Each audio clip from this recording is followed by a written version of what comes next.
Estaba hoy un poco quemado con Heraldo de Aragón porque no ha salido lo que debería salir, porque le mandamos el boletín todos los meses y sin embargo somos clientes del Heraldo de Aragón. Por otra parte, casi lo agradezco hoy, porque cuando viene el profesor don Domingo Buesa, resulta que no solamente se llena esta parte, sino que se me ha llenado la otra. Es decir, que no hay más que cualquier no venga. No hace falta presentar al profesor, presidente de la Real Academia de Bellas Artes de San Luis, porque nos va a hablar de un gran rey. En esto yo, como aficionado a la historia, él sabe que tengo mucha afición a la corona de Aragón, pero quien realmente conoce vida y misterio de Alfonso I era no solamente su profesor, sino también don Domingo Buesa. ¿Digo bien? Y nada más, porque quien tiene que hablar es él. No obstante, al final de su conferencia tendremos unos minutos para hacer alguna pregunta sobre tan extraordinario personaje. Y nada más. Muy bien. A las 8:20 me avisas.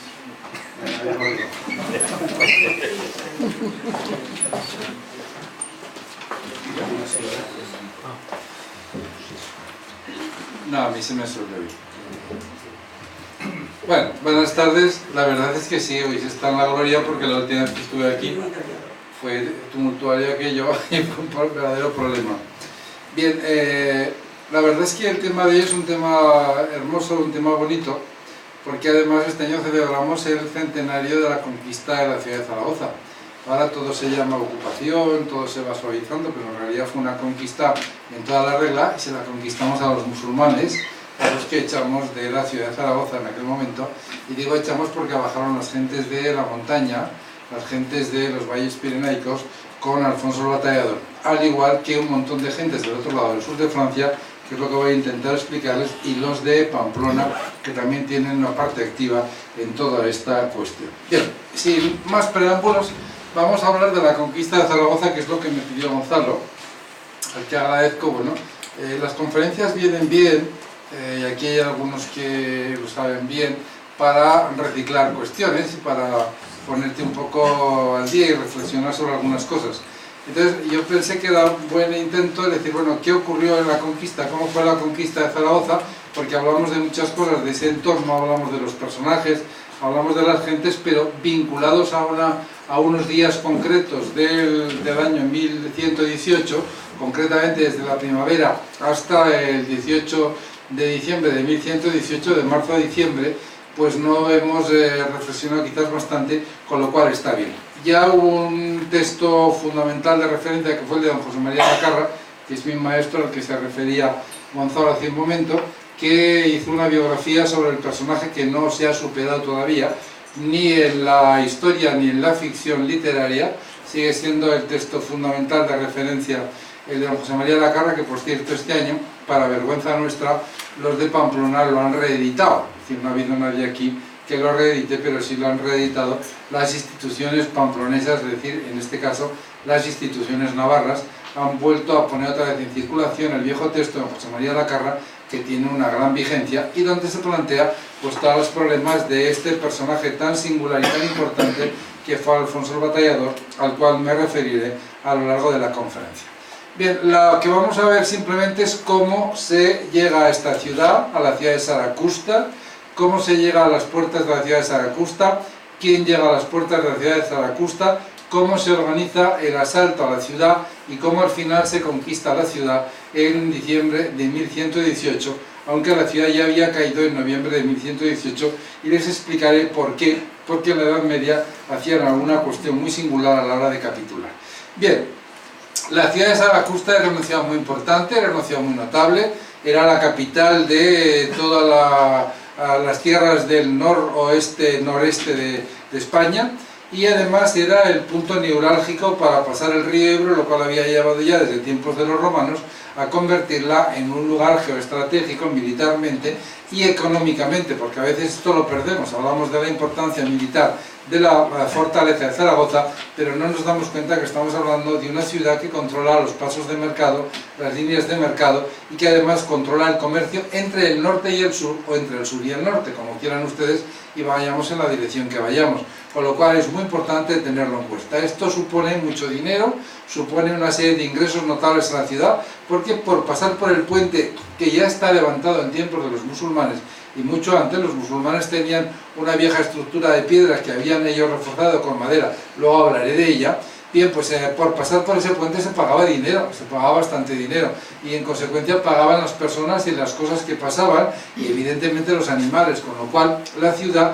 custodiaba el puente y tenía una puerta que era la puerta del Alquibla o puerta del puente, que es la actual, lo que luego fue la puerta del Ángel, y que es la zona donde arranca hoy día la calle de Don Jaime I. Bien, al lado de esa puerta principal había una fortaleza donde vivía el gobernador de la ciudad, el alcázar de la ciudad, el castillo, que estaba organizado en 3 patios siguiendo la normativa que ellos hacen, y a nivel de privacidad en el propio domicilio, y pública, semipública y privada. Y esos 3 patios, curiosamente, la toponimia actual de la ciudad, el mapa de manzanas de la ciudad nos lo ha conservado perfectamente, y tenemos los 3 patios conservados en lo que hoy es el Palacio Arzobispal, donde estaba el Castillo Alcázar Viejo, que se llamaba así, Castillo Alcázar Viejo, de la ciudad de Zaragoza. Junto a ella estaba la mezquita mayor, que era una mezquita que había sido, luego hablaré de ella, ampliada desde el año 714-718, y que Mundir I había ampliado en pleno siglo XI. Al otro lado de la ciudad, hacia la zona oeste, estaba la parte de la guarnición, donde hoy está la Azuda, que es este otro ámbito que tienen ustedes en este otro lado, y allí sería simplemente un recinto militar, puramente militar, en donde se controlaría lo que es la defensa de la ciudad, porque la zona más peligrosa para la ciudad viene justamente desde el oeste, no desde el norte, que la protege el río, ni desde el este, que vuelve a protegerla al río, sino desde el oeste, es la zona más peligrosa, por donde vienen a Zaragoza los grandes asaltos, que luego lo veremos, desde la zona oeste y la zona sur. Y en la zona sur había también una pequeña fortaleza, en donde hoy está la audiencia, en la zona de la audiencia, tenemos una pequeña torre ahí, que está ya documentada, y que sería la torre que protegería ese flanco oeste de la ciudad, que abre a lo que luego será el camino hacia la Aljafería, porque el Palacio de Verano está fuera de la ciudad, no está en Zaragoza. Zaragoza está dentro de lo que es el muro de piedra, que es la ciudad, la Madinat propiamente dicha, la que los musulmanes llaman Madinat al-Baida, la ciudad blanca, que es una ciudad que tiene 20.000 habitantes, y que es una ciudad, piensen ustedes, que, como les digo, muy potente, de tal manera que ha habido que hacer unos grandes arrabales, el arrabal norte, que está al otro lado del puente, el arrabal sur, que va hacia Santa Engracia, que es la zona donde está Independencia, y luego la extensión hacia el oeste, donde hay grandes campos, porque hay lagunas, hay agua, y en consecuencia hay campos, cultivos, animales que viven en esa zona. Es decir, que es una zona, digamos, donde se acompaña esa necesidad agro-rural, esa agro-ganadera de la ciudad, ese ámbito rural para alimentar a la gente que vive aquí. En esa zona además verán ustedes unas casitas cuadradas, que son la aljafería está fuera, lo de dentro me refiero, que son los, llamémosle, las fondas, las pensiones del momento, que están en esa zona cercanos a la muralla, y no dentro de la muralla de piedra, sino entre la muralla de barro exterior, la muralla primera con la que se encuentran cuando baja, y la muralla de dentro. Solamente queda fuera de esa muralla de barro la aljafería que tienen ustedes aquí a mano derecha, a la izquierda suya, y luego al norte tienen ustedes una zona que es la zona donde va hoy el Paseo de Independencia, que habría también una zona fuera, una construcción fuera, que es Santa Engracia, porque parte del monasterio estaba dentro del segundo cerco y parte del monasterio estaba fuera del segundo cerco, porque además eso nos permitirá luego ver qué es lo que ocurre con los monarcas. Porque es cierto que a lo largo del siglo XI hay un rey que tiene una especial fijación con Zaragoza, y ese rey es Sancho Ramírez. Sancho Ramírez se da cuenta que para construir realmente el Estado y la concepción del Estado necesita conquistar Zaragoza e incorporar Zaragoza. Y entonces baja a ver qué es lo que pasa por aquí. En 1089 lo tenemos en la que él llama la Huerta Hortariza de Santa Engracia, es decir, lo tenemos entrando en el templo de Santa Engracia que él visita en aquel momento, y a partir de ahí el rey va a organizar una serie de campañas periódicas para conquistar Zaragoza, para planificar la conquista de Zaragoza. Primero tiene que conquistar Huesca, porque no puede conquistar Zaragoza dejando atrás un reducto importante como es la ciudad de Huesca, pero Zaragoza ya se ha dado cuenta que es muy importante porque aquí ha estado en el 86 y 1086 con Alfonso VI. Alfonso VI de Toledo está aquí, reúne a los dos hermanos, a Sancho Ramírez, su hermano el obispo García de Jaca, porque le ofrece al obispo García de Jaca, que se odiaban a muerte los dos hermanos, se le ofrece nada menos que el obispado de Toledo, y entonces Sancho Ramírez tiene que bajar rápidamente para frenar esta operación, porque es una operación que pone a la dinastía en una situación muy difícil, y entonces se da cuenta de que es fácil llegar a Zaragoza, y a partir de aquí Sancho Ramírez organiza lo que es el asalto a la ciudad. Él ha estado en Zaragoza, 3 ocasiones que tengamos documentadas, estuvo en Zaragoza a finales del siglo XI, y al estar en Zaragoza se da cuenta que lo que tiene que ir haciendo es construyendo castillos para ir consolidando esa llegada a Zaragoza. Y esos castillos los va a construir, a nadie evidentemente se le ocurrirían construirlos en la orilla derecha del río Ebro, sino hay que construirlos en la orilla izquierda del río Ebro, protegidos por el río Ebro, y entonces el primer castillo que pone en marcha es el Castellar, el año 1090. El año 1090 levanta el Castellar, cuyas ruinas tienen aquí, Zaragoza la pueden ver y al fondo, es decir, y que además el levantamiento del Castellar lo tenemos perfectamente documentado, porque hay un pergamino del 10 de agosto de 1091 que dice exactamente, y se lo pongo en pantalla: comenzaron a construir el castillo que les plació llamar Castellar para la destrucción de los sarracenos y dilación de los cristianos. Es decir, estamos ya claramente con un sentido de asalto a Zaragoza, con la necesidad de asaltar Zaragoza, con la convicción de que es fundamental conquistar Zaragoza, pero además ustedes observarán que estamos convencidos que ese asalto y esa conquista de Zaragoza entra dentro de un concepto de guerra santa, porque estamos hablando de la destrucción de los sarracenos, el quitarles las tierras a los sarracenos y extender, que es la dilación de los cristianos, extender el reino cristiano. Pero evidentemente un castillo no es solo, no permite asaltar la ciudad, hay que hacer un auténtico muro que permita además controlar el Ebro, porque es un eje de comunicación mucho más importante de lo que parece. El Ebro hoy día no es navegable, pero en la antigüedad el Ebro se utiliza con mucha frecuencia. Y el segundo castillo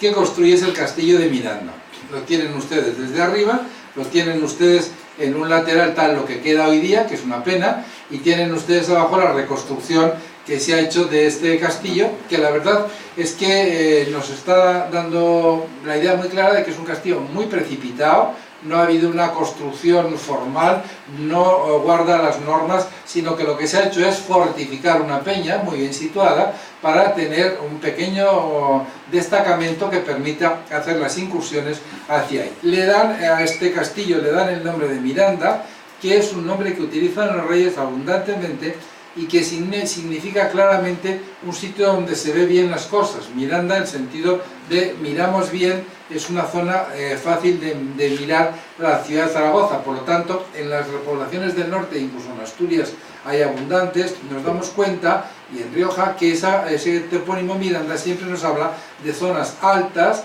en donde podemos otear muy bien el horizonte y, por supuesto, controlar las idas y venidas de gente. Ya hemos creado el segundo castillo, el castillo de Miranda, pero hace falta crear el tercer castillo, que sea el castillo desde el cual, de alguna manera apoyado en estas dos estructuras, podamos asaltar la ciudad. Ese castillo es un castillo que los musulmanes llaman Mecimeguer,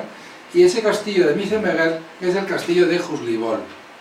Aquí tienen ustedes una reconstrucción del castillo de Juslibol, del que queda solamente la parte de abajo, que es una pena realmente que se haya pasado el año sin que nadie se haya dado cuenta de la necesidad de por lo menos excavar y consolidar las ruinas del castillo de Juslibol, el que en el pueblo llaman el Picote de San Martín. Estamos a unos 6-7 kilómetros al norte. La reconstrucción del castillo, que es bastante fidedigna, es una reconstrucción que hace Daniel Herrera, que ha hecho también la del castillo de Miranda que antes les he puesto. Este castillo es muy importante